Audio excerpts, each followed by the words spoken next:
O sea, el proyecto RepRap originalmente intentaba fomentar la idea de que se fabriquen máquinas capaces de autorreplicarse.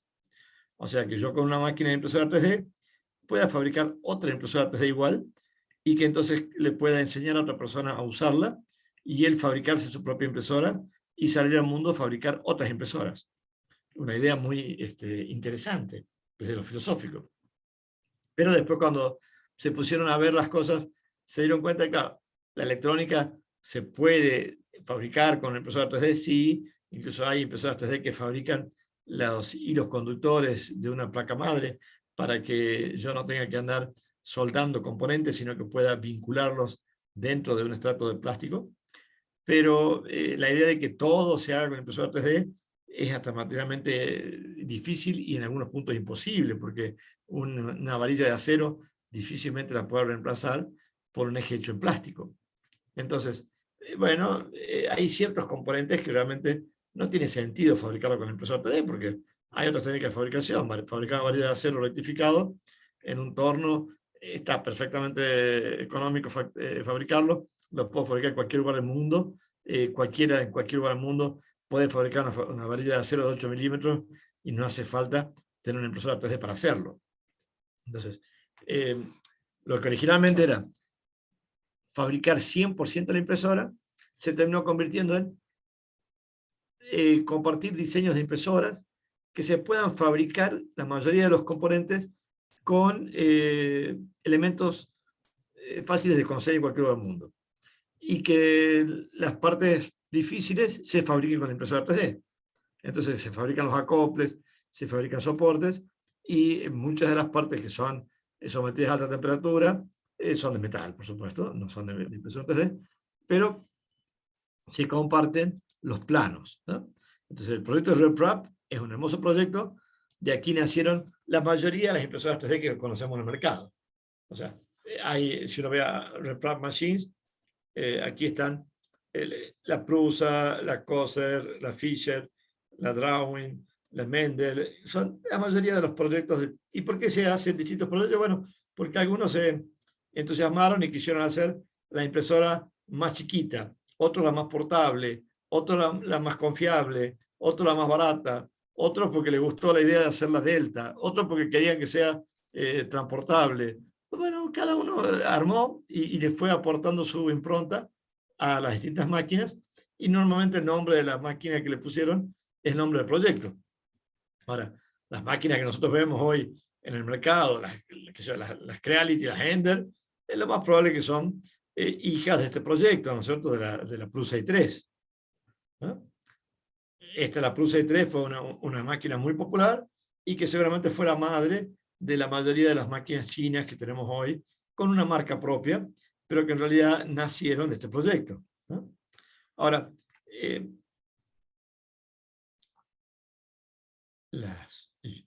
nombre de Prusa viene justamente de este hombre, Joseph Prusa. Joseph Prusa es un joven estadounidense que se puso a optimizar las impresoras 3D del proyecto RepRap y a fabricarlas con su nombre. Y se hizo tan popular que armó un mundo, armó realmente un emporio. Prusa, vamos a ver si tenemos aquí algunos.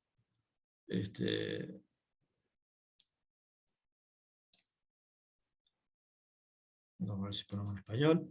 Y si tenemos un video para mostrarles, si no, lo vamos a ir a buscar a YouTube.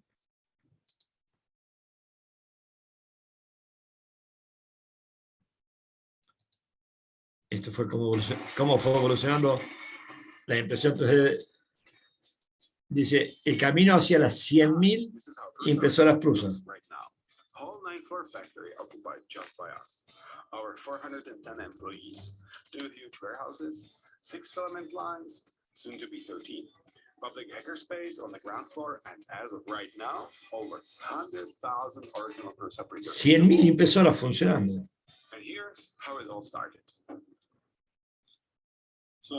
En 2010 empezaron, hace poquito, septiembre de 2010. ZXS is finally working. Yes, this is my voice in 2010. And that was the very first model I've ever built. surprise you, but I didn't graduate from some hardcore technical university. I graduated from normal high school, and as with every parent, they wanted me to get a degree. So I enrolled at the University of Economics in Prague. As it happens, I had a lot of free time during my first semester. So both me and my brother Michael, we really got into DJing and building our own music controllers. I was looking for a way to make my own knobs and faders, and I was looking for so long until I found RepRap project and Mendel 3D printer. As you may know, RepRap is a community project started by Dr. Adrian Boyer at the University of Bath, and it kind of kickstarted the open source desktop 3D printing revolution. The basic idea is that a 3D printer could print as many parts as possible for another 3D printer, and as a result, really decrease its cost. If you want to learn more about RepRap, Tom has a pretty cool video about it. But when I was building the original Cells Mendel, it was a bit complicated. You needed many different screw sizes. There were no slots for nuts, and very few parts were push to fit. So I didn't just build it with the original parts. I started simplifying it and improving it on the way. And as RepRap is open source project, I started to share my designs right away on my GitHub. The community quickly caught up with Prusa Simplified Mendel, yes, that's how it was called, and started to use it over the original, now called Cells Mendel. But printers were missing one pretty important thing to have the APS print successful, and that's heated bed. Without it, print just warp and deform away from the bed. This is the first prototype we've made, a resistance wire stuck between two sheets of acrylic. You can imagine, it didn't last very long. The second version used a tile instead of acrylics, which was better, but still it only reached about 90 degrees Celsius. Who knows how many Fahrenheit it's that?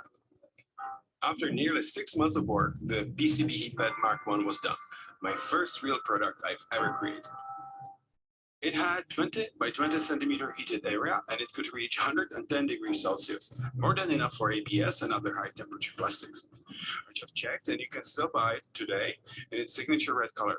And you can see it on almost all desktop 3D printers in its original form or in some simplified versions. I soon started to receive requests for printing the parts for Prusa Mendel. And I also organized a few build events where everybody built their own. I would still keep posting updates to the printer every week, and soon one printer was not enough for me. So I added a second one to be able to print the parts faster. By November 2011, there were so many changes that I named the release iteration 2, or I2 as you may know it now. And just 3 months later, in February 2012, me and my brother Michael founded Prusa Research. It looks crazy from today's point of view, but at the time, it was just two of us in the basement hacking together some Prusa Mendels. Founding a company, I wanted a permanent reminder of my roots in RepRap, so I got my open hardware tattoo. And the design is direct output of how Slicer would slice it. As we were selling the Mendel I2, I started to receive invites to a few very popular shows, and for example, even TEDx Vienna. But man, back then I was not a good speaker. It physically hurts me to listen to this now. Which made all this possible.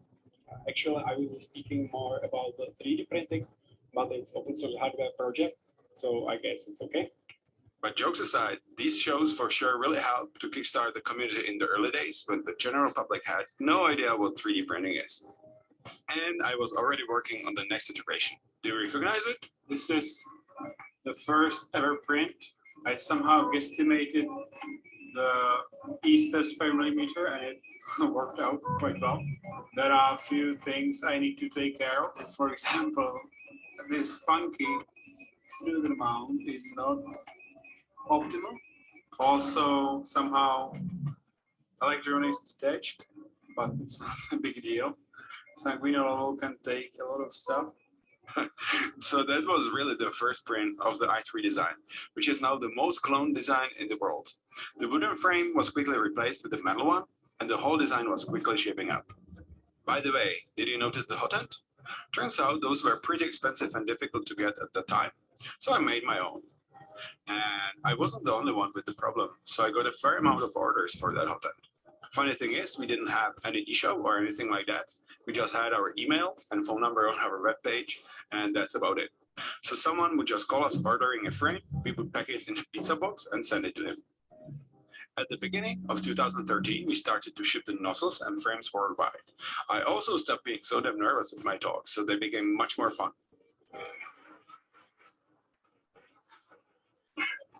You know, it's really bizarre because last time I was in this room, I was sitting in the classroom and I was listening to some economics classes.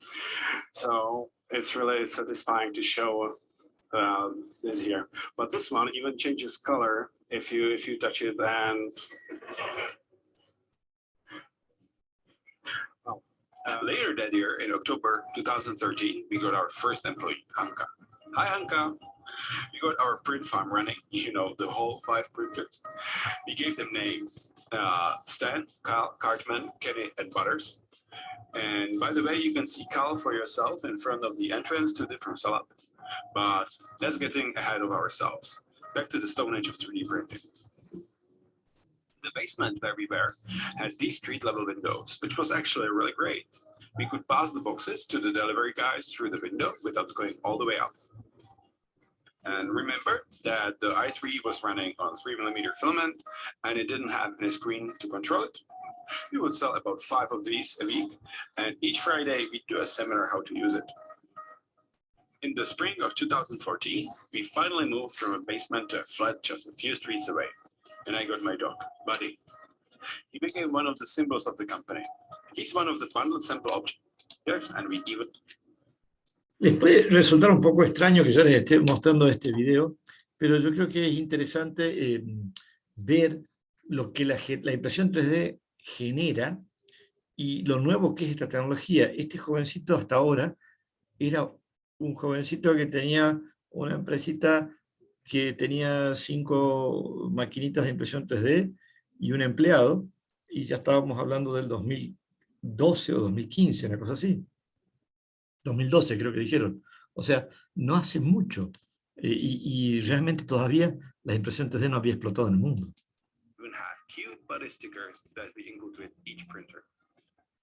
Ahora donde, después de este momento, es cuando empieza a popularizarse. It's funny because Andrzej's surname is also Prusa, but we are not related in any way. This keeps confusing people to this date. Anyway, Andrzej and I instantly clicked, and he had a company providing tech support, which was a perfect combo. He brought some more employees to the company, and we were working hard on the Prusa i3. In February of 2015, I launched prusaprinters.org, a help for everyone with Prusa printer. Ahí está el 2015. El 2015, 5 años antes de la pandemia, 8 años, hace 8 años, recién ahí explota este fenómeno. Aquí empieza, y este fenómeno ya empezó a tomar vuelo, y todavía no existía Creality, todavía no existía ninguno de esos clones chinos, todavía recién estaba empezando a nacer esto. And for other RepRappers. I posted a few interviews there with well-known members of RepRap community and few tutorials. But at the time, I would have never imagined how great it will become. We were growing and the flat was just too small for us. So it was time for first actual office. The choice fell on a building in Prague neighborhood called Karlín, in an inner courtyard on the ground floor. Come, let's take a look at it. Okay, so the whole production easily fit into this room, with the printing farm situated right next to it. And there was a room for development, room for support, and for the first time, I actually had my own office. Well, together with Andrzej, of course. The Prusa team had about 15 members, so there was plenty of space for all of us. We expanded the farm to 16 printers, so managing it would be a full-time job. To avoid that, each printer was running on Octoprint, and I managed to run 4 instances of Octoprint on a single Mars board. And using the API, I was putting the data to a tablet app I made, so that there is minimal downtime on the printers. The first big release came in June of 2015, the original Prusa i3 kit. It included all the tools you need for assembly, an LCD screen, so you don't need to control the printer with a PC, original Rambo board from Ultimachine, all the wiring already prepared with connectors, labels with one-to-one representations, also manual. Last but not least, we also include 1 kilogram of PDFs. Well, basically something you are used to by now, but at the time it was unheard of in this price range. For about 2 months, it was still using 3mm filament. So that's what we call Mach Zero now. But Soon we switched to 1.75. En los primeros momentos de la impresión 3D, el filamento estándar era ese de 3 milímetros, que era mucho más grueso que el actual. Después se dieron cuenta que con los extrusores era más simple trabajar con un filamento de menor diámetro y hacía menos fuerza el extrusor y se podían usar extrusores sin engranajes, extrusión directa incluso. Entonces, bueno, se estandarizó en 1.75, pero en esa época era popular todavía el de 3 milímetros. Using hotends from E3D, and that's what we call the Mark I. Up to this point, the number of orders was growing gradually, but now it was basically exponential. By September 2015, we were shipping 100 printers each month. And by the way, around the same time, the Prusa i3 design was officially the most used 3D printer in the world. The print farm grew to 40 printers, 15 employees became 30, and by March 2016, we were shipping 500 printers a month.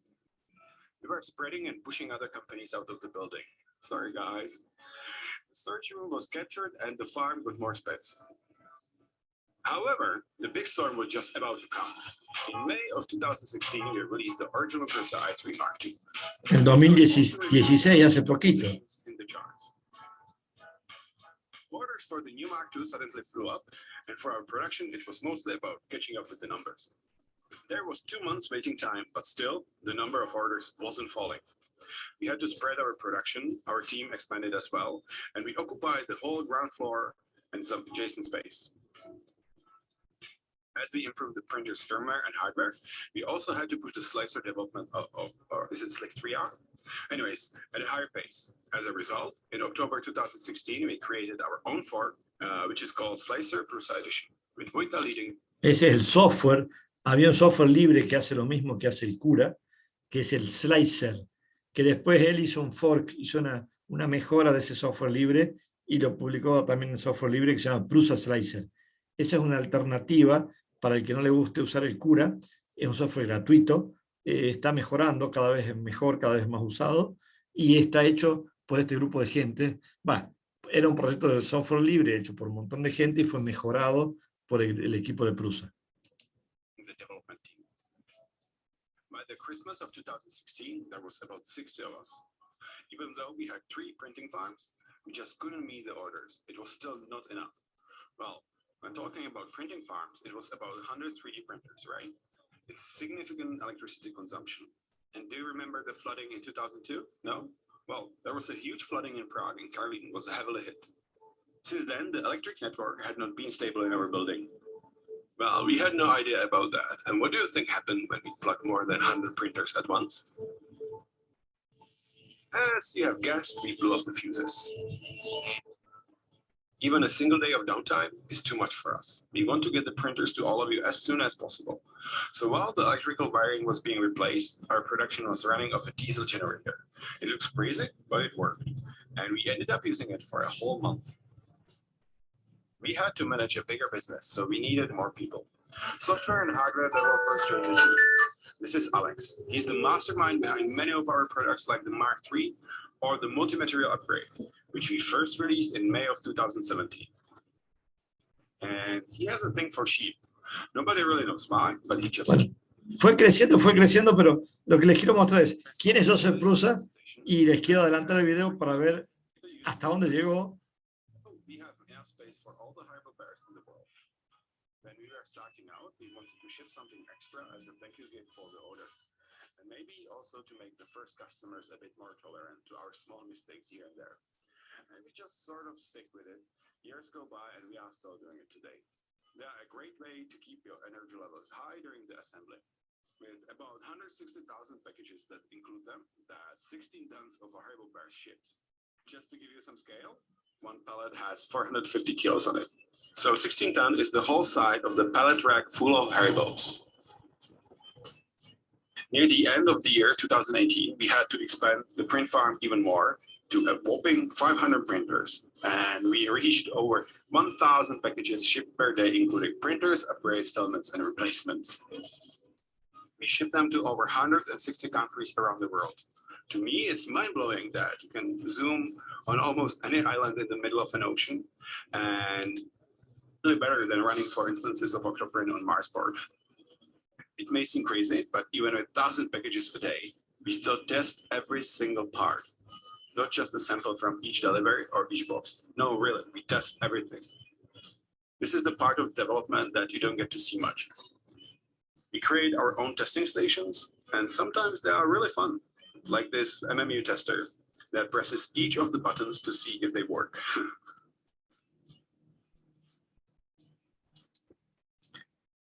Pero bueno, aquí les quería contar por qué les traje Joseph Prusa.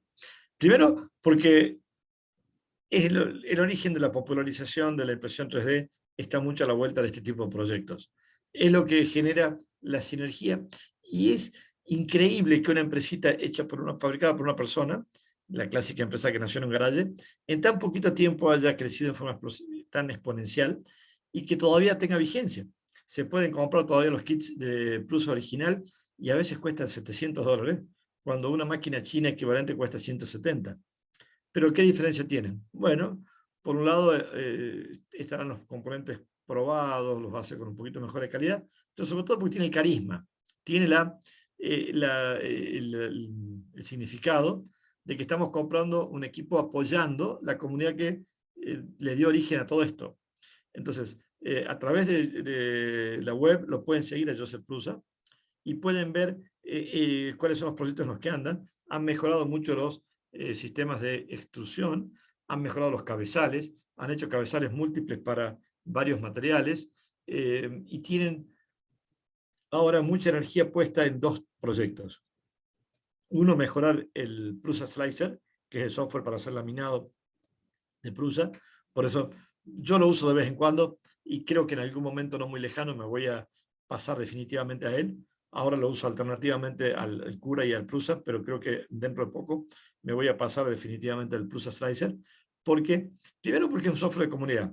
Segundo porque veo que detrás de él hay mucha más energía y funciona también como el Cura.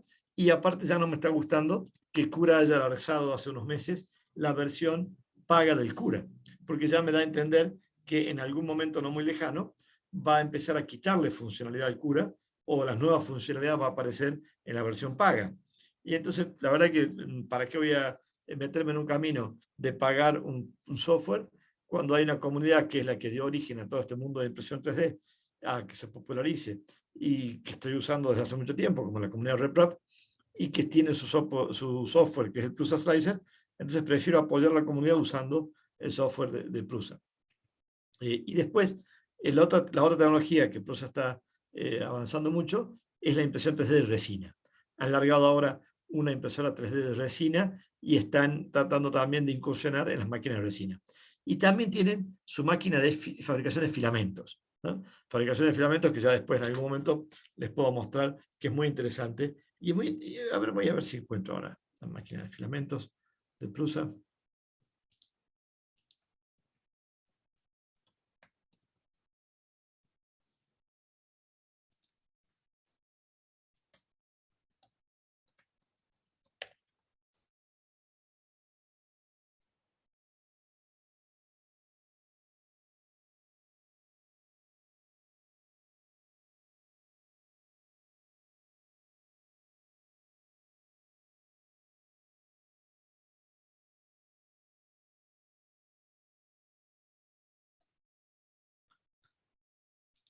La fábrica de filamentos de Prusa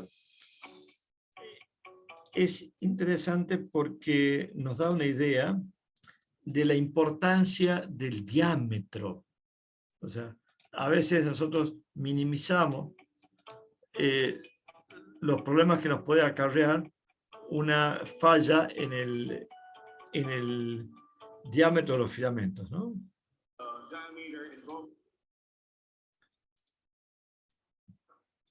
Esta es la fábrica de filamentos de Prusa. Okay, so this one is called the extruder. It might hurt. I've heard extruder. Yeah, once or twice. But this is a little bit bigger extruder. Yes. What is interesting is that we also have automatic hoppers here. The resin gets sucked from the drying hoppers. Okay. And that is just color resin. Oh, this is how you make different colored filaments. Is pulling the pigment from here, but automatically. Yeah. Okay. And so what is special about it is that it's gravimetric.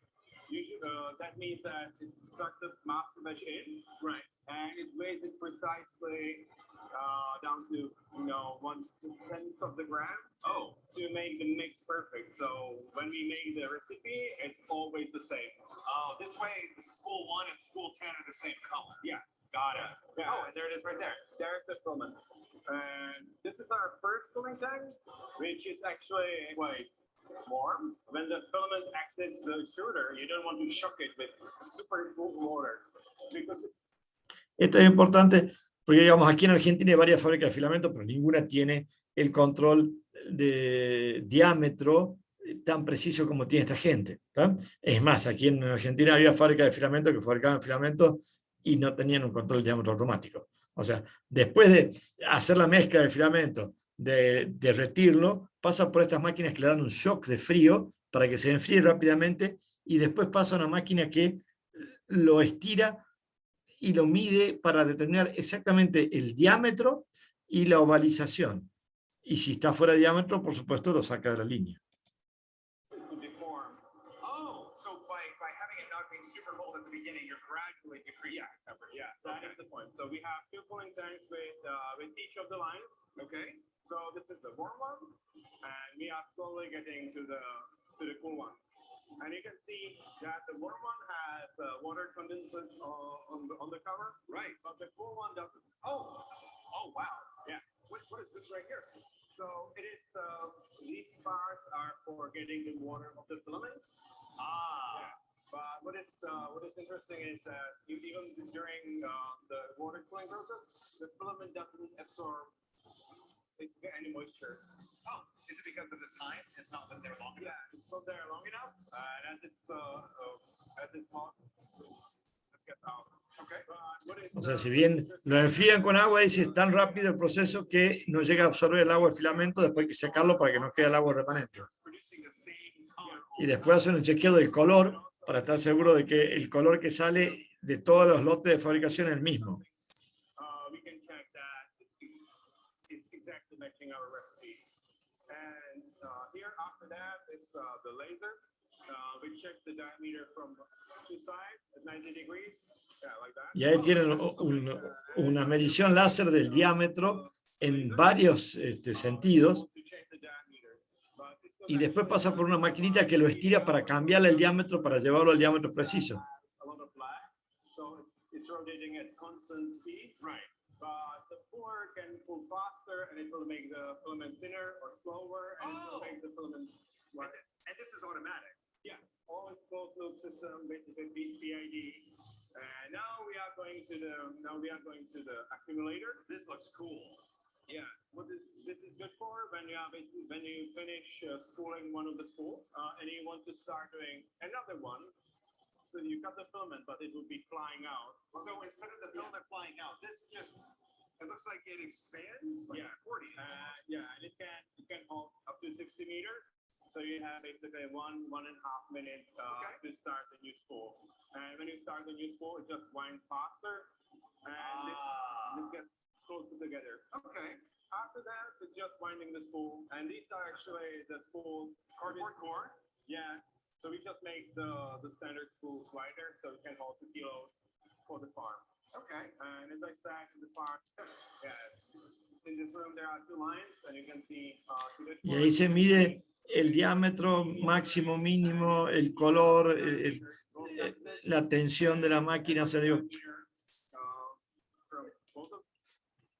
para que la impresión funcione bien, necesita que el filamento sea de un diámetro uniforme. Para que el diámetro del filamento sea uniforme, no es cuestión de que simplemente me preocupo mucho para que la máquina esté bien calibrada, no. Hay que tener una máquina automática, no solamente para que mida el diámetro, sino para que regule la tensión del filamento, para que vaya corrigiendo los problemas de diámetro que se van generando. Eso se puede hacer, claro. Ese filamento con ese proceso afuera cuesta a veces $17. Un filamento de $17 acá sería invendible. O sea, $10 hoy serían 3.000 pesos. $17 serían un filamento de 6.000 pesos, 8.000 pesos. no sé si se vendría. A veces se consigue filamento original Prusa o original Creality, que son un poquito menos calidad, pero son dentro de todo buenos, pero son impagables. Los filamentos que nosotros estamos usando en Argentina, la mayoría de las empresas no tienen ni siquiera control de diámetro final. Claro, tienen una máquina para medir el diámetro, algunas ahora tienen máquinas para medir el diámetro de forma continua, pero no tengo garantía de que estén en todas las líneas de producción, o si esa máquina la van usando aleatoriamente para una línea, y ninguna tiene el sistema automático digamos, de corrección de diámetro. Entonces, bueno, tenemos que resignarnos a que todavía no vamos a tener la calidad de los filamentos buenos, pero en algún momento van a ir llegando. Prusa, si lo googlean, si lo buscan, si lo siguen, es un referente en el mundo de la impresión 3D. No es Ultimaker, no es MakerBot, pero es un referente sobre todo del mundo open source, del mundo donde se comparten los proyectos, donde se comparten las ideas y donde muchos fabricantes de impresoras mundiales han tomado como base para las primeras impresoras que han fabricado las del proyecto RepRap, y después las han mejorado un poquito o no, o las han abaratado simplemente. Pero bueno, el que esté interesado en fabricarse una impresora de mayor tamaño, una impresora de 1 metro por 1 metro por 1 metro, impresoras grandes, bueno, puede encontrar ahí en el proyecto RepRap toda la información necesaria para fabricarse la suya. Incluso creo que dentro del grupo había alguien que preguntaba por máquinas para reciclado de filamento. Bueno, ahí en el proyecto RepRap hay algunas máquinas para el reciclado de filamento, pero yo después de ver toda la complejidad y el automatismo que hay para fabricar un buen filamento, digo, para reciclar un filamento, no sé si tendré la capacidad de hacer algo que sea realmente competitivo, que sea realmente eficiente y que me genere un producto que sea competitivo contra los que hay en el mercado. Pero bueno, vamos a nuestro Cura. Entonces, vamos a entrar en Cura, el software para imprimir. No es el único. El que tenga ganas de probar otra cosa, pruebe el Prusa Slicer. Prusa Slicer es gratuito, está muy bueno. El que esté con el mundo de las impresoras 3D de resina, el Chitubox sería el equivalente.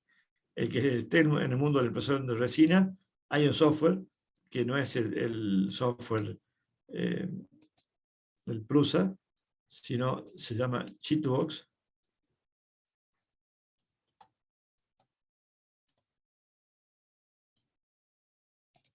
Chitubox es la versión open source y gratuita de software para impresión con impresora de resina, muy usado para el mundo de la joyería y de los mecánicos dentales, ¿no? Bueno. ¿Alguno instaló el Cura ya en su máquina? ¿Alguno tuvo inconvenientes para instalarlo?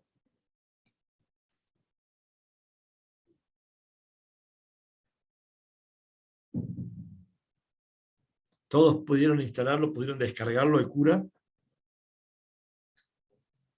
Si a alguno le toca descargarlo y tiene problemas para descargarlo porque le requiere gran hardware, por ahí pueden instalar una versión más vieja. La versión 18, la versión, creo que esta era 22, eran versiones que requerían mucho menos hardware, que incluso en una tablet andaban bien. Cuando el Cura se renumeró a la versión 2, o se pasó de la 18 a la versión 2, ahí cambió la interfaz gráfica y se hizo muchísimo más pesado, ¿no? Si uno tiene una máquina muy viejita, conviene usar los Curas viejos que son numerados con hasta la 17, 18, hasta la 20, creo que hasta la 22. Cuando pasó a la renumeración del Cura y bajó la versión a la versión 2, después de la 2 pasó a la 3 hasta la 5, que es la actual, esos son versiones mucho más nuevas que la 18. Son la nueva generación del Cura, ¿no? Que es mejor, pero que requiere maquinitas más potentes, computadoras más potentes. A la hora de imprimir es lo mismo, no es que imprime mejor, más rápido, pero sí imprime mejor. El software de impresión ha mejorado mucho en los últimos años. Si uno mira las maquinitas esas, las primeras de Prusa, y no son muy distintas que las actuales, es casi lo mismo. pero las actuales imprimen mejor. ¿Por qué? Básicamente porque el software de impresión, el Cura, ha evolucionado.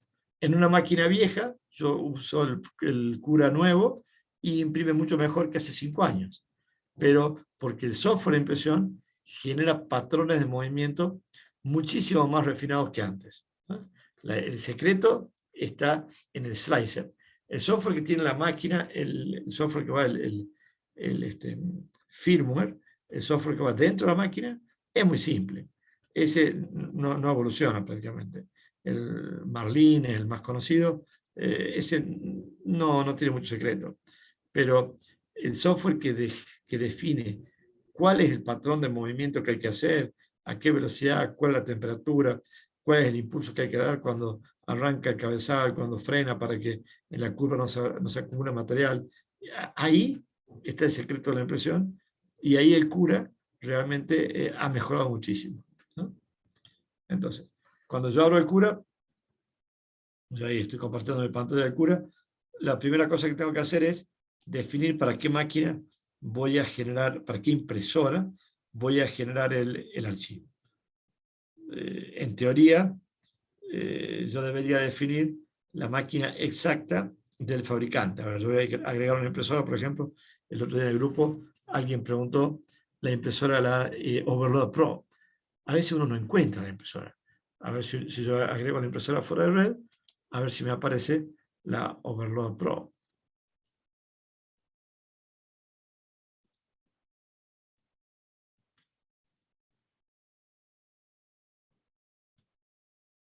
Me parece que no estaba eso, ¿no?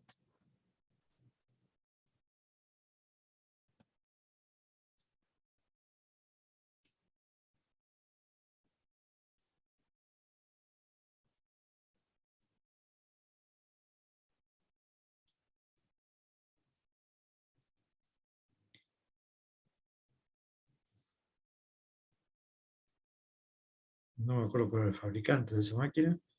Overload Pro creo que es el modelo. Voy a googlear a ver si encuentro el fabricante.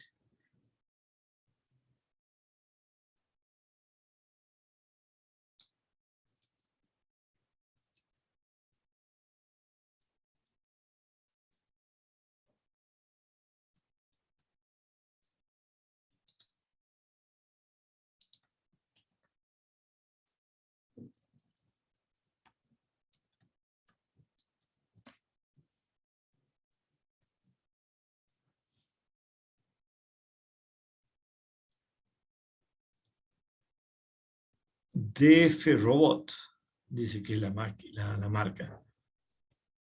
La marca dice que es DF Robot, entonces vamos a buscar a ver si en esta maquinita Overlord Pro, que es la que preguntaban en el chat, esta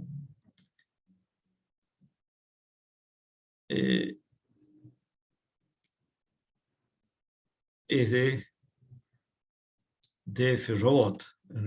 Creo que es una máquina italiana, ¿no?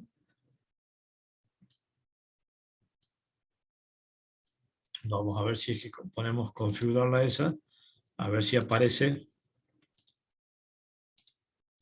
de DF Robot, vamos a ver si está. A veces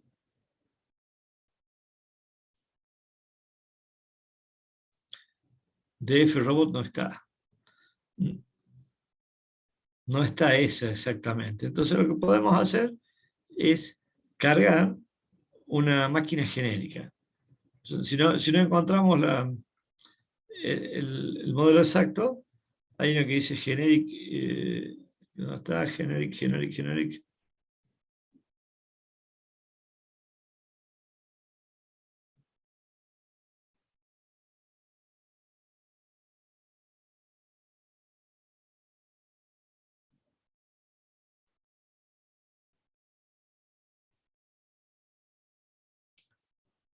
Custom, aquí está la custom, y custom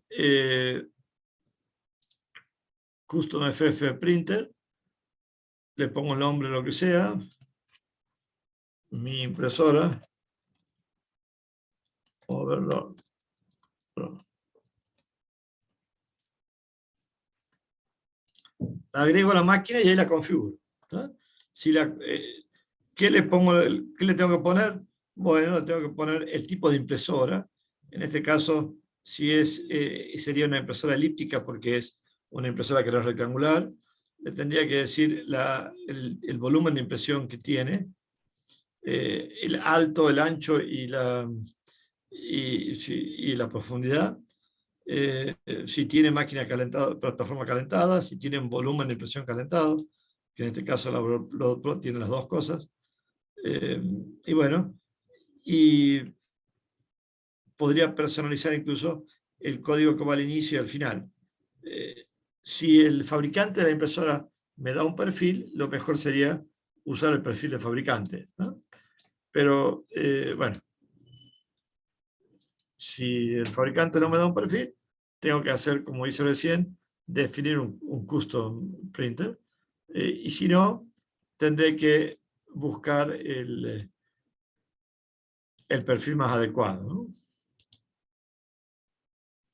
Yo para las máquinas, las Magna Dual, tengo dos perfiles creados.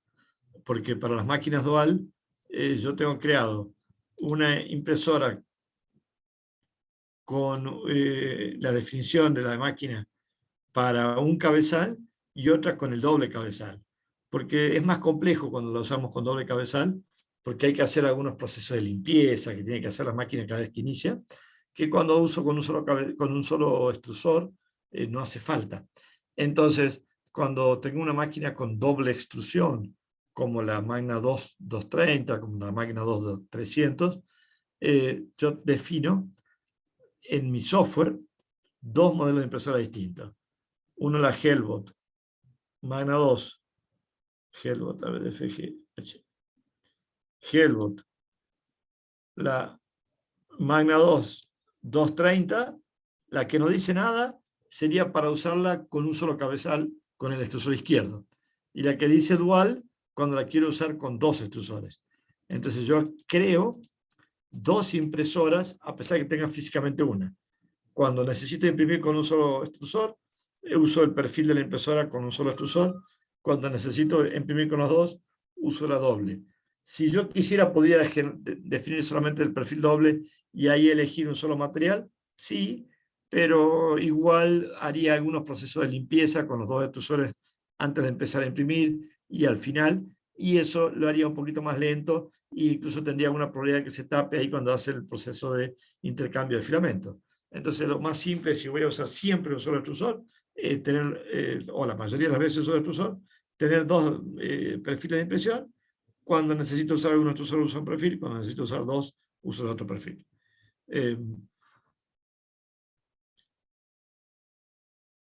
Esto no es que cada vez que voy a imprimir tengo que definir la impresora. Yo la impresora la agrego y una vez que la tengo agregada, me aparece acá disponible para usar. Yo, por ejemplo, voy a usar ahora una impresora que sea con un solo extrusor, para que sea más genérica.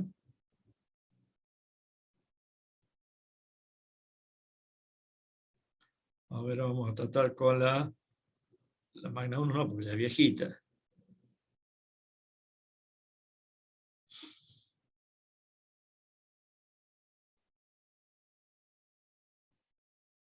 Impresora ejemplo Magna 1.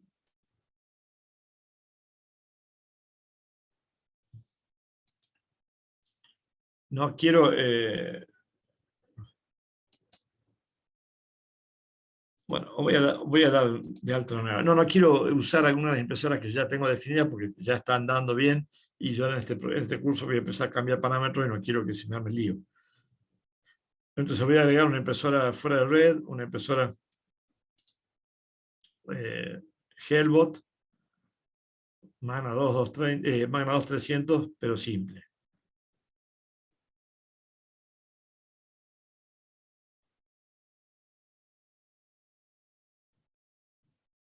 Hellbot, la Magna 2300, la simple, no la doble extrusor, ¿no? Puede ser la máquina doble extrusor, pero si la voy a usar con un solo extrusor, ¿no? Tengo la máquina abierta y en teoría me está mostrando el volumen de impresión. En teoría aquí, en modo simplificado, yo definiría estos ajustes. Altura de capa, porcentaje de relleno, si relleno gradual o no, si genera soporte o no, y si va a hacer alguna superficie de adherencia. Algún día el cura nos permitirá solamente definir estas cosas, o sea, la altura de capa, el porcentaje de relleno, si lleva soporte o no, si lleva superficie de adherencia, y ya sería suficiente. Todavía no anda lo suficientemente bien como para que definiendo esos parámetros solamente ande todo, y entonces hay que entrar a la configuración personalizada. Que sea la configuración recomendada es simple, pero no siempre va a andar bien. Si logran imprimir bien tocando todos estos parámetros únicamente, bueno, podrían no necesitar ir a la personalizada. Pero en este curso vamos a ir a la personalizada porque a veces no le van a ser suficiente tocando los parámetros esos que están en la configuración simple, y entonces van a tener que ir a la personalizada. Entonces, para que cuando vayan ahí sepan más o menos qué van a encontrar, es que en este curso vamos a digamos, desmenuzar un poco los parámetros de impresión personalizada, ¿no? Yo, antes de ir a la configuración de los parámetros, que está acá, voy a abrir un archivo para imprimir. Voy a abrir un archivo, voy a ver si tengo el clásico barquito ese que alguna vez lo vio.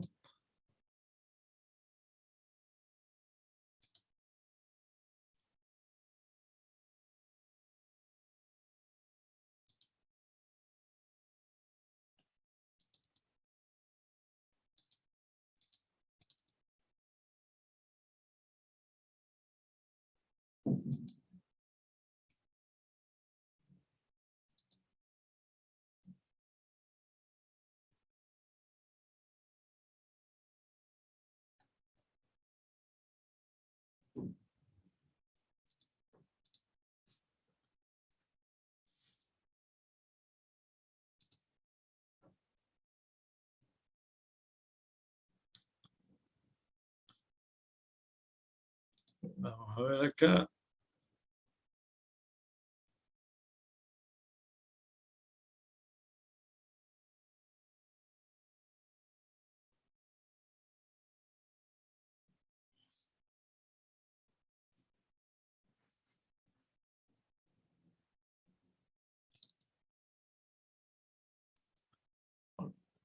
No me acuerdo dónde está.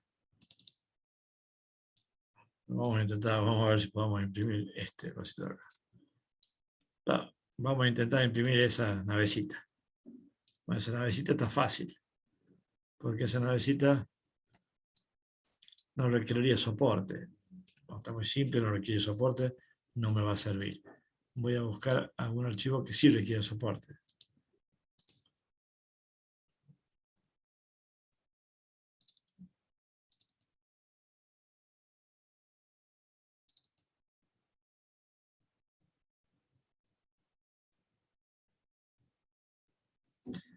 Estoy tratando de buscar un ejemplo de algún archivo que requiera soporte, como para que, ahí está, este clásico barquito este está en todos lados, es un barquito que requiere soporte, claro, porque tiene un techo plano.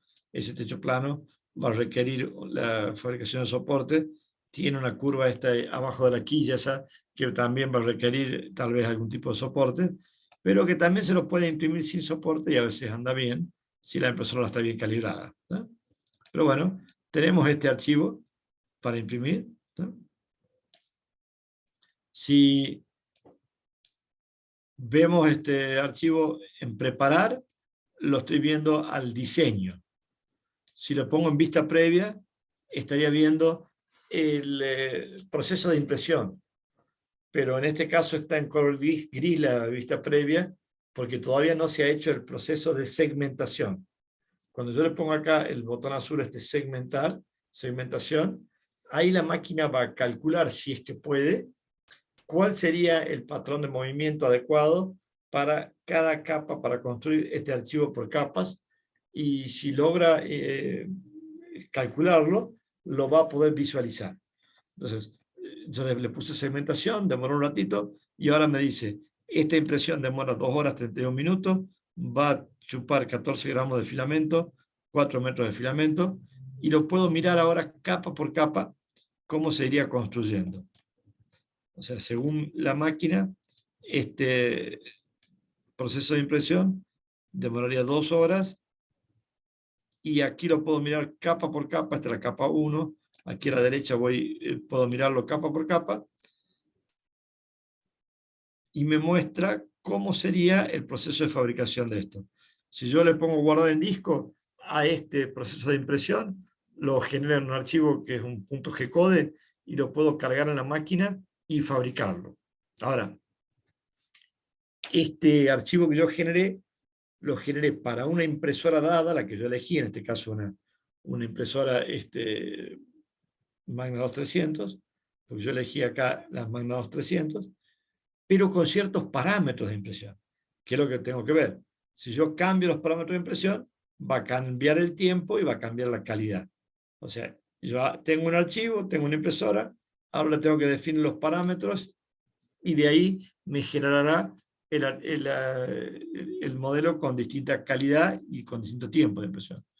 Acá está altura de capa 0.10, que es una altura delgadita. Si yo le pongo 0.20,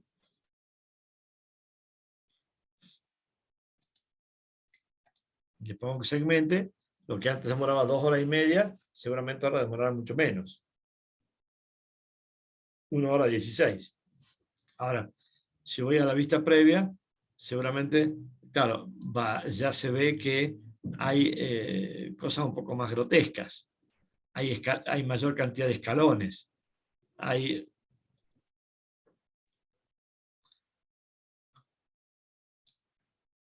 El techo se resuelve en mayor altura de cada escalón, menor cantidad de escalones, entonces la cosa va a quedar más grosera, más grotesca, pero se va a hacer más rápido, casi a la mitad del tiempo. Si yo en lugar de hacerlo en 0.2, le digo hacerlo en 0.3 milímetros, más marcado va a ser ese fenómeno, pero menos va a demorar la impresión. Entonces, hay parámetros que impactan directamente en el tiempo. Claro, ahí está en 52 minutos. Hay parámetros que impactan directamente en el tiempo de impresión, otros no tanto. ¿Cuáles son los parámetros más importantes? Bueno, el primer parámetro importante es el diámetro de la boquilla. El diámetro de la boquilla le va a hacer que la máquina calcule cuál es el ancho de la línea que puede imprimir. El diámetro de la boquilla, primer parámetro fundamental para la impresión, que tendría que chequearlo aquí en ajustes. Impresora.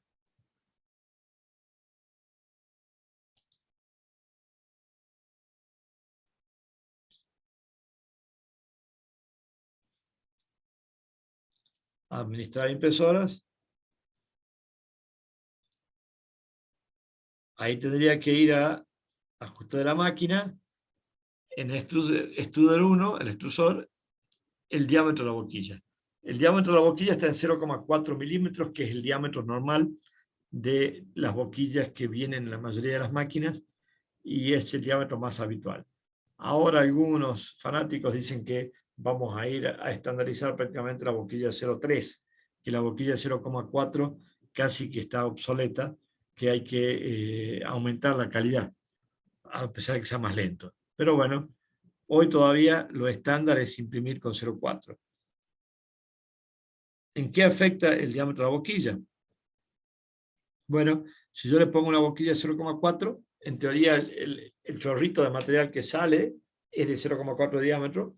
Si yo tuviese que fabricar un tabique de un menor espesor que ese 0,4, no lo podría hacer. Si tuviese que hacerlo de 0,8, hago 2 pasadas. Si tuviese que hacerlo de 0,6, bueno, haré una pasada y media, o sea, una pasada y otra al lado un poquito solapadas. Pero nunca podría hacer algo de menos de 0,4.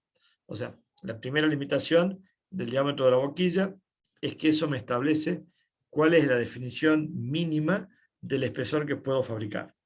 Si yo tengo que fabricar un tabique de 0,1 milímetros, y lo más probable es que si tengo una boquilla de 0,4, cuando lo procese por el cura no imprima nada. Porque el cura va a calcular, va a decir, bueno, hay que hacer un tabique tan finito de 0,1, yo tengo una boquilla 0,4, no puedo hacerlo tan delgadito, es menos error hacer nada y no hacer 0,4 en lugar de 0,1. Entonces, si yo le pongo una boquilla grande, primer riesgo es que las cosas con mucho detalle podrían no imprimirse. Si yo le pongo una boquilla muy chiquita, el problema es que voy a tener que hacer muchas pasadas. Si yo le pongo una boquilla de 0,1 y tengo que hacer un tabique de 0,4, voy a tener que hacer 4 pasadas. Si el tabique es de 0,4 y la boquilla es 0,4, hago una sola pasada. O sea, si yo le pongo la boquilla más chica, demoro más la impresión, porque voy a tener que hacer mayor cantidad de pasadas. El otro riesgo de la boquilla más chica es que tiene más tendencia a taparse. O sea, hay filamentos, sobre todo los filamentos especiales, los filamentos con, a veces con fibra de carbono, los filamentos con algunos brillitos, con algunos efectos especiales, brillos, texturas, fibra de carbono, que pueden tener algún tipo de grumitos dentro del material, y que si pongo una boquilla muy chiquita, eso obstruye la boquilla. Entonces, cuanto más grande sea el diámetro del filamento, de la boquilla, menos probabilidad de que se tape la máquina tengo. Voy a imprimir más rápido y más confiable. Cuanto más chiquitito pongo el agujero de salida de material, más probabilidad tengo de que se atasque y mayor tiempo de impresión voy a tener cada vez que tenga que imprimir. ¿Cuál conviene usar? Y bueno, depende de qué estoy imprimiendo. En general tampoco conviene andar sacando y poniendo boquillas para cambiar esto a cada rato, sino porque se deterioran las cosas cuando yo las caliento y cuando yo las desarmo. Entonces no conviene andar cambiando por todas las impresiones. Lo habitual es tener 0,4 o 0,3. Excepcionalmente, para algún proyecto de mucho tamaño que tengamos que imprimir, sí podríamos poner una boquilla mayor, de 0,6, 0,7, o 0,8, 1,2. Yo he fabricado unas cosas con boquillas grandes de 1,2 y realmente se hacen rapidísimas. Y se hace muy confiable, pero con menor calidad. O sea, con una definición mucho menos precisa, pero realmente el proceso de impresión es rapidísimo. Para imprimir macetas, para imprimir soportes, para imprimir esquineros para las mesas, para imprimir objetos así que requieren una resistencia mecánica, pero no necesariamente una estética tan detallada, anda muy bien, ¿no? Entonces, primera cosa que tengo que chequear, el diámetro de la boquilla. Segunda cosa que debería verificar es que el diámetro del filamento esté puesto en la máquina igual que el diámetro real. 1,75 milímetros es el diámetro normalmente usado por los filamentos que compramos. Chequeemos que esté ahí. Si yo le pongo al software un valor de un filamento distinto que el diámetro real que tengo, los cálculos de volumen se hacen mal y o va a faltar material o va a sobrar. Si yo tengo un filamento de 1,75 y por error le pongo a la máquina que tengo un filamento de 3 milímetros, lo que va a pasar es que va a aportar mucho menos material que el necesario, porque va a pensar que tiene un filamento de 3 milímetros, en realidad es mucho más chiquito, y entonces va a avanzar linealmente mucho menos. Entonces, para cuestión de tiempos, chequemos que el diámetro de la boquilla sea real, y para cuestión de calidad de impresión y de cantidad de material, chequemos que el diámetro del filamento sea el correcto. Después vamos a venir acá a los ajustes. Los ajustes están separados por grupos. Los ajustes están separados por grupos, ¿no? Acá los estoy cerrando para ver solamente los títulos. O sea, el grupo calidad, el grupo paredes, el grupo superior e inferior, relleno, material, velocidad, desplazamiento, refrigeración, soporte, adherencia, placa de impresión y extrusión doble. Esos son los grandes grupos de parámetros. Dentro de cada grupo hay varios parámetros. En algunos hay como 20 o 30 parámetros. Ahora, cuando yo abro el grupo, aparece algunos parámetros, en este caso me aparece uno solo, En este otro grupo, a ver, por ejemplo, aparecen 3, ¿no? Pero yo puedo configurar desde aquí para que aparezcan otros parámetros. En calidad, ahí está altura de capa, pero tengo otro que está oculto que dice altura de capa inicial, otro que dice ancho de línea. Los puedo hacer clic para que se visualicen. Si yo hago clic ahí en 2 parámetros más, ahora en altura de capa tengo 3 parámetros. Altura de capa inicial, ancho de línea. ¿Y el parámetro que está escondido no se usa? No, sí se usa, pero se usa con un valor estándar.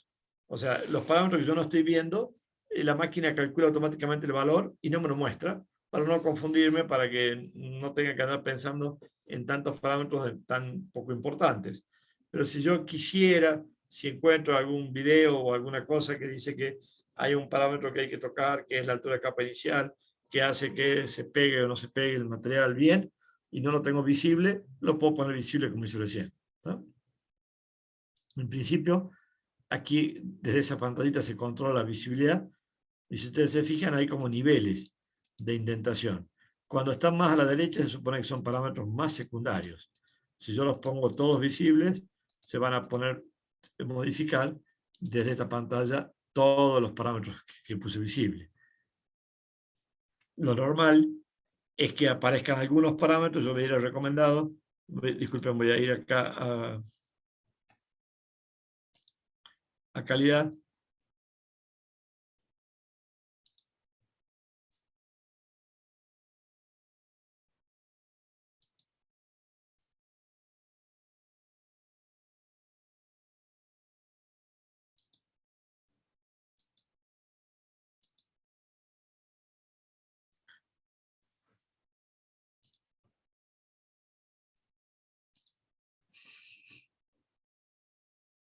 Le voy a poner ahí los grupos de parámetros avanzados para que me aparezcan algunos parámetros, no todos, porque si le pongo usuario experto, me van a aparecer casi todos, all me aparecen todos.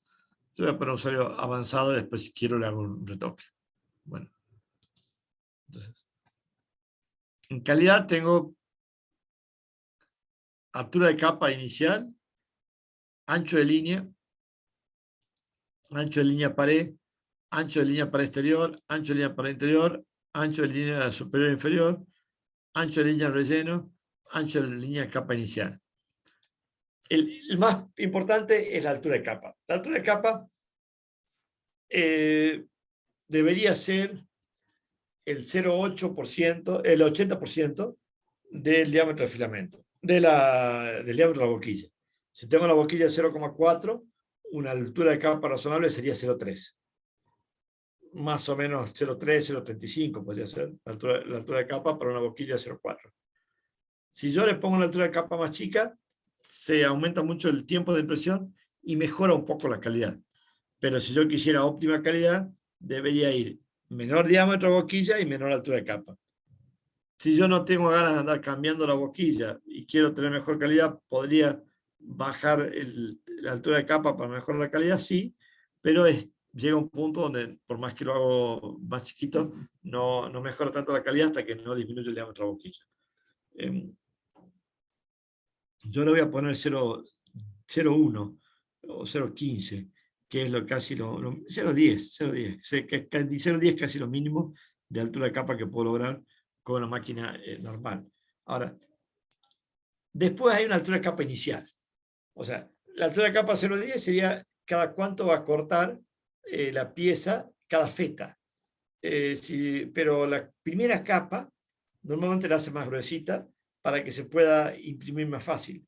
Si yo le hago capita de 0,10 y la primera capa la hago también de 0,10, va a ser muy difícil calibrarla, porque la primera capa es más complicado que se imprima bien cuando es tan delgadita.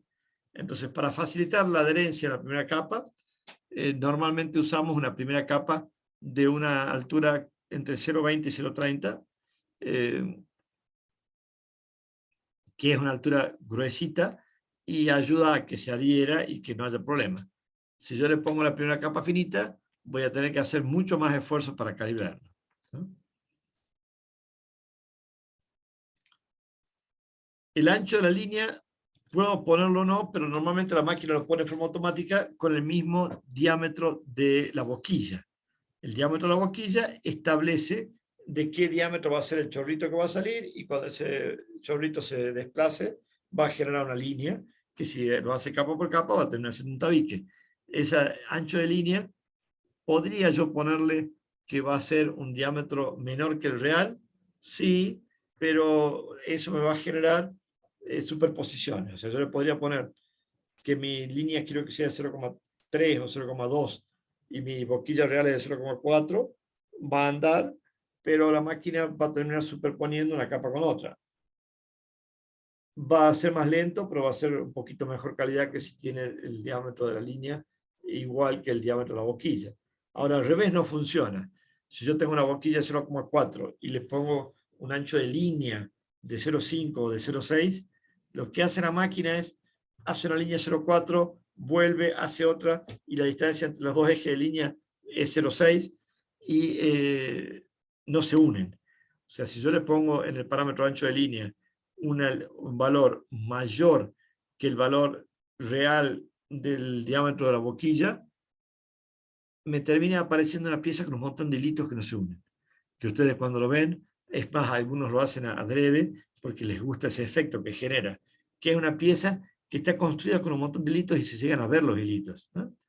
Entonces, cuando el diámetro de la línea que está en el software es mayor que el diámetro real de la boquilla, la cosa no se imprime bien. Se ven los hilitos no se pegan. Es mucho problema de calidad, es mucho problema de resistencia. Salvo para algún efecto especial, no es recomendable.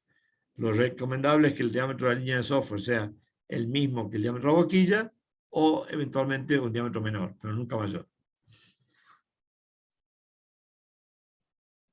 Hay una serie de otros parámetros de cuando la máquina imprime, si la parte interior de la pieza lo hace más rápido, con diámetro con espesor de la línea más grueso. O sea, hay un montón de parámetros secundarios que hacen que no solamente se imprima bien, sino que se imprima rápido, porque el interior lo hace con mayor velocidad y con menor detalle, ¿no? Pero en general lo dejemos todo automático, toquemos todo, altura de capa solamente y el ancho de la línea. Bueno, las paredes. ¿Qué son las paredes?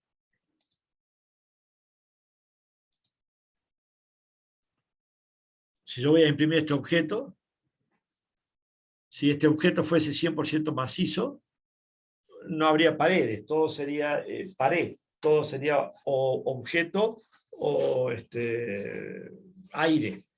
Pero cuando yo voy a imprimir, trato de alivianar.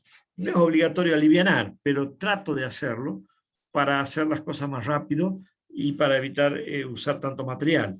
Entonces, si yo voy a imprimir este barquito, podría imprimirlo macizo.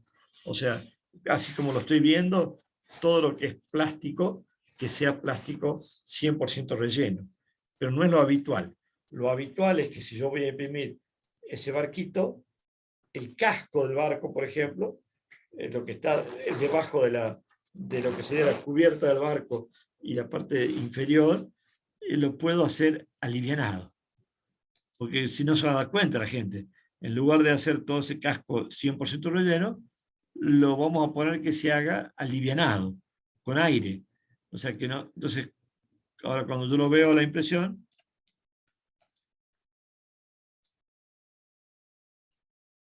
la base no se está imprimiendo llena de material, sino que se imprime en ese filigrama. ¿Eso le quita mucha resistencia? No, y hace que sea más rápido la impresión y que se ocupe menos material. Entonces, ¿conviene normalmente alivianarlo? Sí. Casi siempre se aliviana todo lo posible.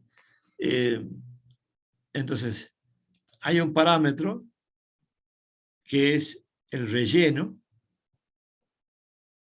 que yo le digo qué porcentaje de relleno quiero. Supóngase que le ponga el 20%.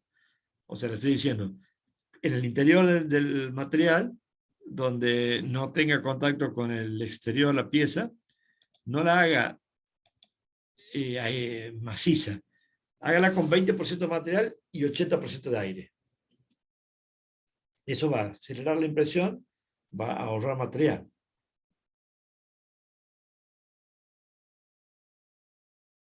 Al principio, con lo que estábamos viendo, había un porcentaje de relleno, creo que era el 50%. Por eso las crucecitas eran muy cercanas. Yo ahora le puse 20% de material y 80% de aire y hizo ese enrejado mucho más notorio. Pero como esto va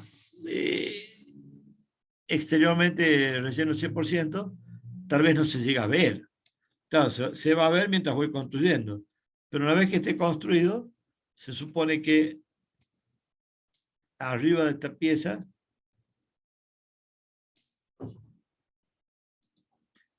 va a haber una capa de relleno al 100%.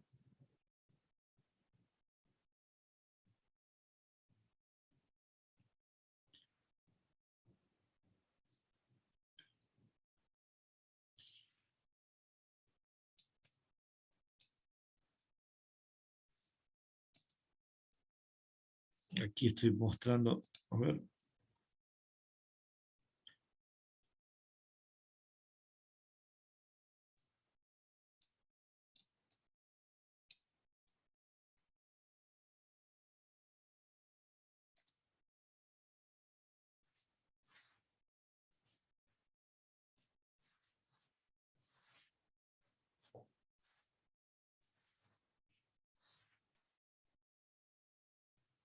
En la visualización esta previa, el relleno se aprecia de color marroncito, ¿no? La capa exterior, lateral, se está apreciando de color rojo y verde. El rojo y verde son la capa lateral y las capas interiores de las paredes. Y el marrón es la parte del relleno.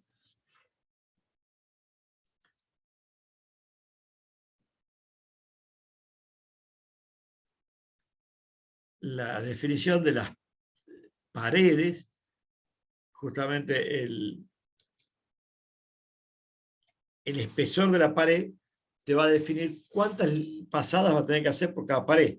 En este caso está puesto espesor de pared en 0,8, como está en 0,4 el diámetro de la boquilla, necesita 2 pasadas. Si quisiera que haya 3 pasadas en la pared, le pondría 1,2. 0,4 cada una, 1,2 serían 3 paredes. Vamos a ver si es que lo hace.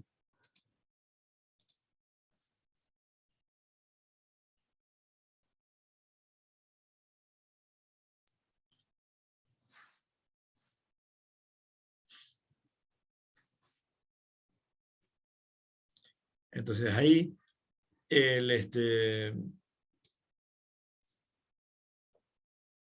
las paredes ahora hay una línea roja y 2 líneas verdes antes de que empiece el relleno marrón. Recién estaba en 2 líneas en total de pared, una verde y una roja. Ahora aumentó una cantidad de línea, una verde. Eso se toca desde acá. Entonces, con el grosor de la pared en milímetros, yo defino cuántas pasadas va a haber para cada pared, lateralmente.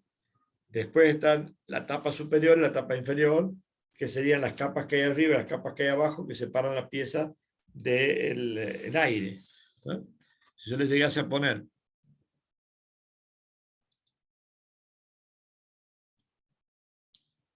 capa inferior o superior en 0,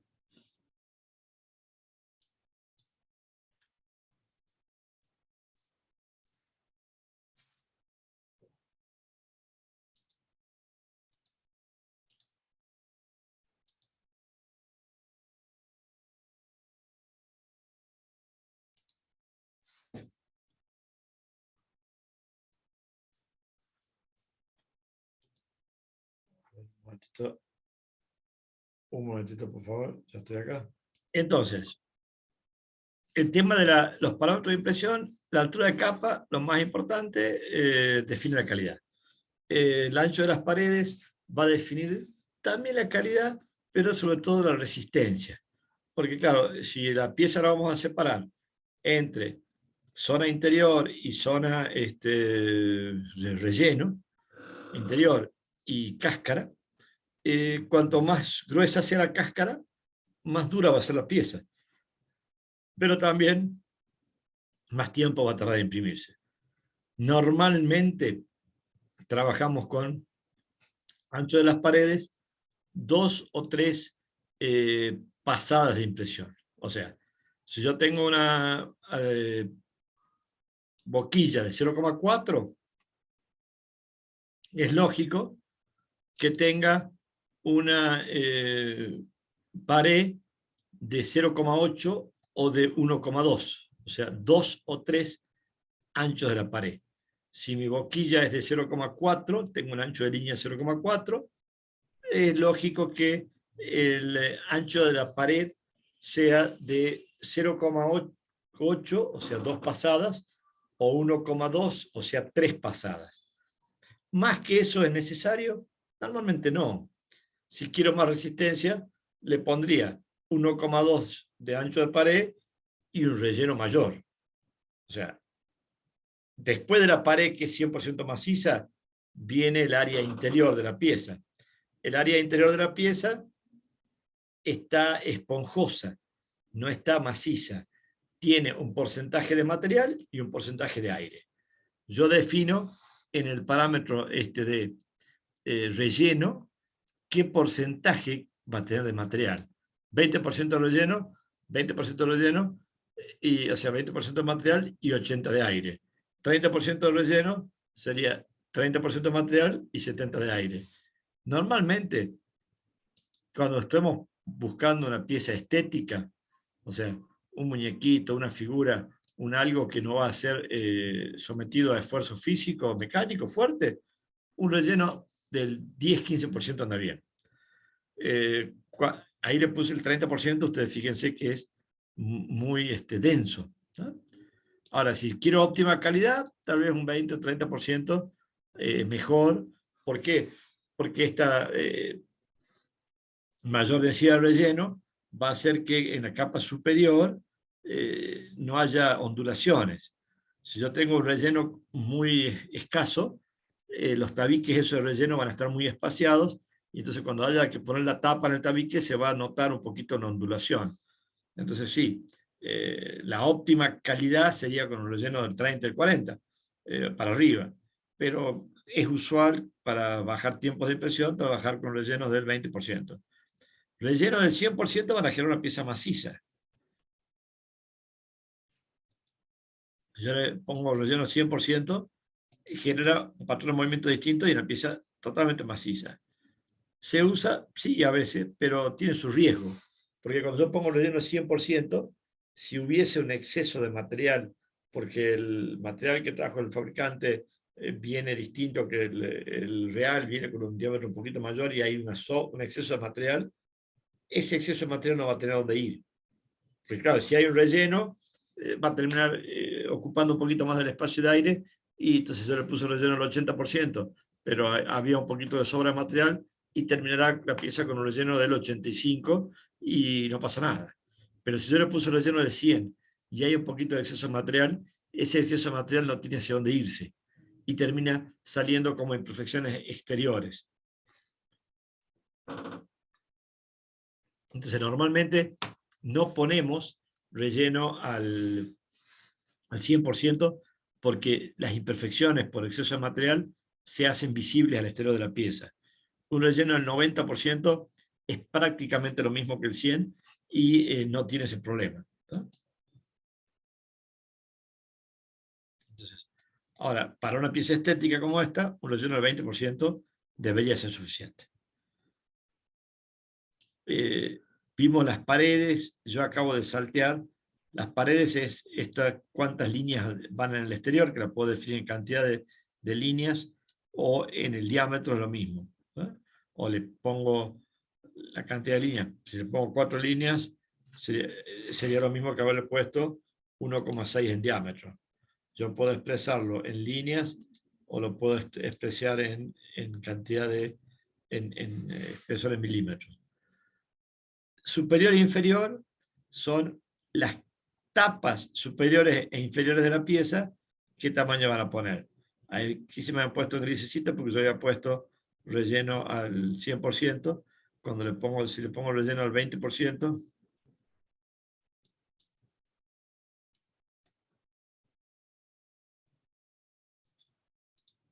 aquí la tapa superior e inferior, yo le puedo poner cantidad de líneas, le puedo poner 3 líneas superiores y 3 líneas inferiores. ¿Eso qué va a hacer? Va a hacer que la pieza, cuando termine el relleno, antes de empezar con la cáscara superior, haga esa cantidad de capas 100% rellenas. Lo mismo abajo, antes de empezar a imprimir el relleno, hace esa cantidad de capas 100% rellenas. O sea, sería la cáscara inferior de la pieza y la cáscara superior de la pieza. Yo le puse 3, aquí estoy en capa 1, está rellena 100%, capa 2 rellena 100%, capa 3 rellena 100%, y recién en capa 4 empieza lo aireado. Ahí va a ir lo aireado con relleno y con capas laterales también 3 capas, y en algún punto va a empezar a hacer las tapas superiores. Ahí, por ejemplo, hace esta tapa en la capa 61, capa 62, capa 63, y ahí ya deja de hacer las tapas porque ya empieza a hacer otra cosa. O sea, la tapa superior va a tener 3 capas, la tapa inferior va a tener 3 capas, la tapa lateral va a tener 3 capas. Eso es más que suficiente. 2 capas sería lo mínimo deseable. Una capa queda muy mezquino, porque una capa y cualquier errorcito que hay un agujerito que falta, ya se va a ver hacia el interior de la pieza, lo cual no es deseable. Entonces, 2 capas ya es mucho más difícil que simultáneamente haya un problema de impresión en 2 capas en el mismo lugar. Se puede, pero es una muy mala casualidad. Entonces, con 3 capas superiores, 3 capas inferiores, 3 capas laterales, logro un relleno bastante, una pieza normalmente de calidad muy buena y con un tiempo de impresión mucho más rápido porque no estoy haciendo el interior de la pieza al 100%. El material. Del material, yo lo que defino es la temperatura de impresión. O sea, la máquina lo único que le interesa del material que va a imprimir es la temperatura a la cual se funde, que tiene que ser una temperatura justa, porque si me paso en temperatura, el material chorrea y pierdo calidad. Y si lo imprimo a muy baja temperatura, se tapa la boquilla. Entonces tengo que ponerle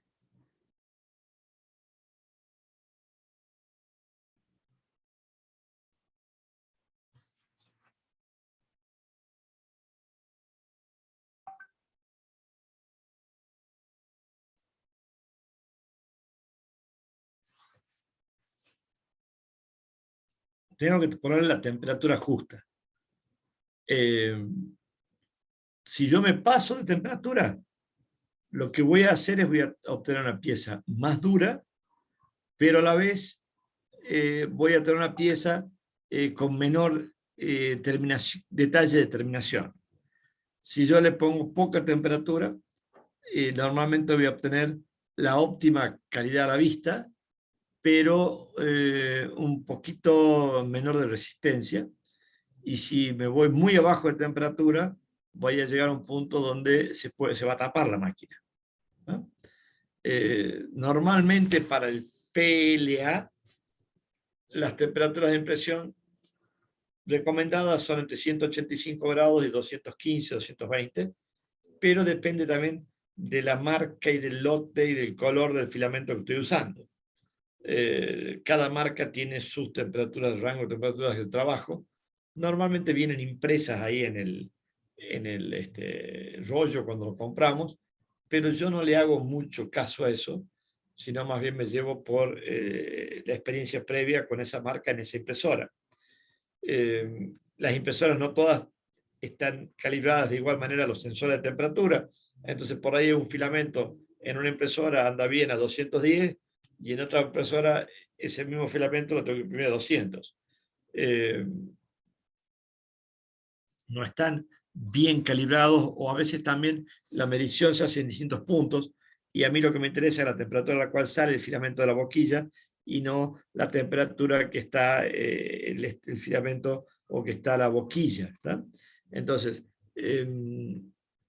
hay que agarrarle la mano al valor exacto para nuestra máquina y no llevarle tanto el apunte al valor absoluto que nos dice el fabricante del filamento. Porque incluso a veces los fabricantes de las máquinas tienen tendencia a fabricar o a marcar como que la máquina está diciendo la temperatura más alta que la real. Es como los autos, que el velocímetro cuando dice 110, en realidad el auto está yendo a 105. Pero al fabricante le gusta decir que su auto anda más rápido, entonces le pone 110 en el velocímetro, mienten un poquito. Aquí también, la temperatura capaz que la máquina te dice 230, pero capaz que en realidad es 220. ¿Tá? Porque a todos les gusta decir que su máquina imprime más caliente. Entonces, no le lleven tanto el apunte al valor que dice la máquina, ténganlo como referencia, pero hagan su experiencia propia. Normalmente para filamentos Helbot, PLA, entre 195 y 210 sería una buena temperatura. Algunos colores muy particulares como el mármol a veces requieren un poquito más de temperatura, 215. Algunos otros fabricantes como Printalot puede ser a esa misma temperatura o un poquito más baja, 205 podría andar bien. La gente de Grilón tiene un filamento que a veces tiende a taparse y entonces a veces hay que darle más temperatura. A veces podemos ir 215, 220. ¿No? Había algunos lotes de filamento blanco de Printalot que había que imprimirlo también a 215 si no se imprimía. Entonces, estén atentos a lo que dicen las redes, a lo que dice la experiencia, y en general no hay que ir 200, 205, 204, 202, sino más bien de 5 en 5. 200, 205, 210, 215, porque un cambio de 1 o 2 grados es imperceptible. Normalmente conviene que la primera capa sea un poquito más caliente, para que se pegue más fácil, porque la primera capa es lo más complejo. Entonces, lo más fácil es imprimirla un poquito más caliente a la primera capa. ¿No? 210, 215 podría ir primera capa. Después también otra cosa importante es que al final, cuando se está terminando la impresión, normalmente hay que hacerlo un poquito más fría. ¿Para qué? Porque normalmente al final son detalles de poquito tamaño. Si se imprime caliente, se imprime, se sube, se imprime de vuelta, se sube, se imprime de vuelta, el detalle queda derretido, porque no hay tiempo de que se enfríe. Entonces, o hay que darle mayor tiempo entre capa y capa, o hay que bajar la temperatura. Normalmente, si yo le pongo la temperatura de impresión, por ejemplo, 230, la máquina automáticamente me calcula los otros parámetros. Yo lo que debería tal vez tocar es la temperatura de impresión general y dejarlo que la máquina calcule los otros. Y claro, si estoy trabajando con PLA, 210 podría ser un buen valor. Si estoy trabajando con ABS, 230 o 240, un valor más razonable. Si quiero óptima calidad, tal vez un poquito más bajo, 200 para PLA y 230 para ABS. Cuando trabajo con PLA, no hace falta que caliente la cama, pero la caliento igual para que se despegue más fácil la pieza. Cuando trabajo con PLA, caliento la boquilla y la cama no hace falta calentarla, pero cuando yo después de imprimir la pieza la tengo que sacar, me cuesta a veces retirarla de la cama y entonces para evitar que tenga que hacer fuerza y a veces romper la pieza, la imprimo a la cama con la cama un poco más caliente, de manera que cuando termino de imprimir enfrío la cama y ese pequeño cambio de temperatura ya hace que se despegue sola. Entonces, cuando estoy trabajando con PLA, caliento la cama para que sea más fácil de despegar la pieza una vez impresa. Cuando estoy trabajando con ABS, caliento la cama porque si no, no se pega. Cuando yo trabajo con ABS, tengo que sí o sí calentar la cama a la mayor temperatura que me aguante la máquina, pueden ser 100 grados, 110 grados, 90 grados, porque si no, cuesta muchísimo que se pegue la primera capa. Cuando trabajo con ABS, es imprescindible que la cama esté calentada.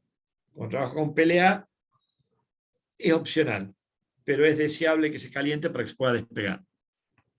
Cuando trabajo con PLA, un buen valor de cama, 60 grados, lo normal.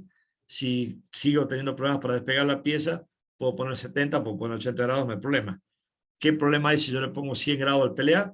Que gasta un poquito más de energía, pero se va a despegar bien, no va a haber ningún problema. Ahora, si imprimo con PLA con la cama fría, ¿se puede? Sí, pero es mucho más difícil después despegar la pieza, ¿no? Cuando trabajo una vez, no, sí o sí hay que imprimir a la mayor temperatura posible. La velocidad de impresión depende de cada máquina. Acá le vamos a poner una velocidad teórica en milímetros por segundo y después, cuando vayamos a imprimir, le podemos ajustar esa velocidad con un porcentaje de corrección. O sea, yo le puedo dejar acá la velocidad teórica máxima que tiene la máquina, la que automáticamente le puso el fabricante cuando yo definí el perfil, y después cuando voy a imprimir le pongo imprima al 50%, que sería lo mismo que haberle puesto acá 30 milímetros por segundo. O sea, acá está la velocidad de milímetros por segundo, pero a la hora de imprimir yo le pongo un parámetro que es velocidad, que es un porcentaje, que afecta a esta velocidad que yo le puse acá con ese porcentaje. ¿Para qué lo hago así? Y porque a mí me resulta más fácil, no ando tocando la velocidad acá, de manera que no cambie la configuración de la máquina dentro del cura, que cuando voy a usar otra pieza ya sé que está configurada con la velocidad estándar, y después a la hora de imprimir, de acuerdo a la calidad, de acuerdo al tiempo que tengo yo, de acuerdo a cómo veo, le pongo un 50% para empezar, cuando veo que sale bien, le aumento al 100%. Si veo que hay problema, le bajo al 30%, ¿no? Pero ya sé que estoy trabajando respecto a la velocidad real, porque si yo aquí le empiezo a generar la pieza con la mitad de velocidad, después cuando voy a imprimir ya no sé, si le pongo la mitad de la velocidad, sería la cuarta parte, porque sería la mitad de la mitad. Entonces ya se me hace lío. En lo personal, yo prefiero dejarle acá lo que me dice el fabricante, tal cual como está, y cuando voy a imprimir, toco desde el panel de control de la máquina a la hora de imprimir.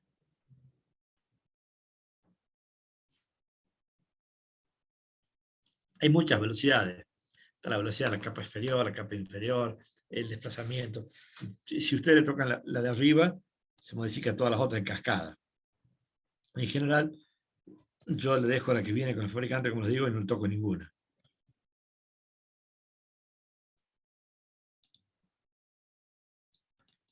El desplazamiento. ¿Qué es esto del desplazamiento? La máquina cuando va imprimiendo, cuando tiene que pasar de un punto de impresión a otro sin aporte de material, normalmente genera una imperfección, genera un hilito. Claro, cuando supóngase que está imprimiendo una maqueta de una casa que va haciendo la pared y tiene que pasar una puerta y seguir la pared, cuando se desplaza de un punto a otro, normalmente chorrea, deja un hilo finito, pero capa por capa va dejando los hilitos y queda todo peludo, queda todo feo. Para evitar eso, cuando la máquina tiene que moverse de un punto a otro sin aporte de material, antes de moverse, hace marcha atrás el filamento, hace una retracción. El extrusor, el engranajecito anda hacia atrás para chupar filamento. Y entonces ese hace que corte un poquito la gotita que está por caer, se mueve con mucha menos probabilidad de que chorree, compensa lo que se desplazó y sigue imprimiendo. Eso lo hace en forma automática. Yo lo único que le tengo que decir es si habilito o no ese proceso. Si le pongo que no habilito ese proceso, no va a haber retracción, pero va a haber más pelitos. ¿Cuándo me conviene no poner retracción? Y a veces cuando estoy trabajando con material flexible. Si estoy trabajando con material flexible, esa retracción normalmente puede hacer que se atasque el material.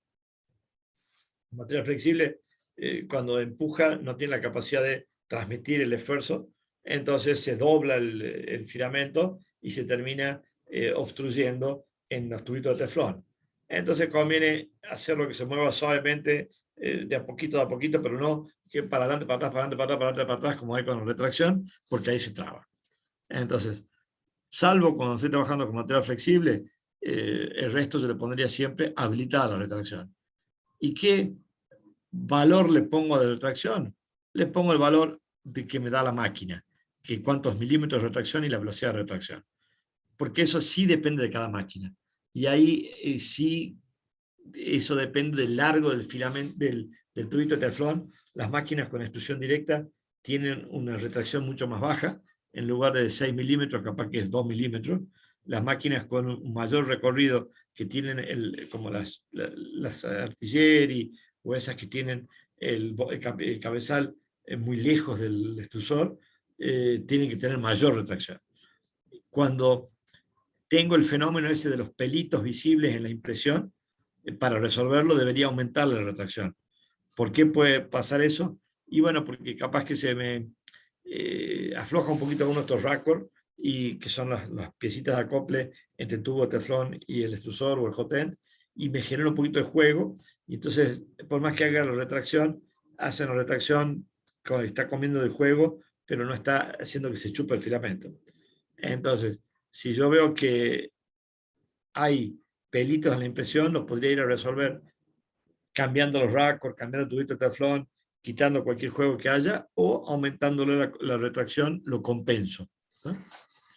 Cuando ponga el tubito de teflón nuevo, acordarse de bajar la retracción nuevamente. ¿Qué problema hay con la retracción alta? Bueno, si le pusiese muy alta, 8 milímetros, 9 milímetros, tengo más posibilidad de que se atasque, porque va para adelante, para atrás, para adelante, para atrás, y es un poquito más lento. Pero la verdad que es infinitamente mejor no tener pelito y tener un poquito más de retracción, y no que quede toda la impresión peluda. Hay una variable, salto en eje Z durante la retracción, que eso le indica a la máquina cuando tiene que hacer retracción, si aparte de chupar el filamento y moverse y compensar y seguir imprimiendo, va a levantar el cabezal, va a moverse, va a bajar el cabezal. Si hace salto en eje Z, cuando hay retracción, hace las dos cosas juntas. Cuando tiene que moverse después y sin aporte de material, retrae el filamento, levanta el cabezal, se mueve, baja el cabezal, compensa lo que retrajo y sigue imprimiendo. El problema cuando hay retracción y con salto con el Z-hop es que si el eje Z no está muy bien calibrado, si el eje Z tiene un poquito de juego, ese efecto de subir y bajar, subir y bajar, subir y bajar a cada rato, termina generando imperfecciones. Entonces, si la máquina es una muy buena máquina, está todo nuevo, el eje Z no tiene ningún tipo de juego, tal vez habilitándole el salto en el eje Z, mejore un poquito la calidad. Pero tenemos alta probabilidad de que cualquier problema que tenga la máquina de juego en el eje Z, que sería totalmente imperceptible si yo no le habilito el Z-hop, porque siempre va subiendo, subiendo, subiendo y nunca baja, va a generar un desastre. Entonces, en general, yo no lo habilito, porque voy a lo seguro, el aumento de calidad es ínfimo, y es un riesgo de que en muchas máquinas genere problemas. Bueno, se nos hizo un poquito tarde. Los dejo, seguimos por el chat y nos estamos viendo.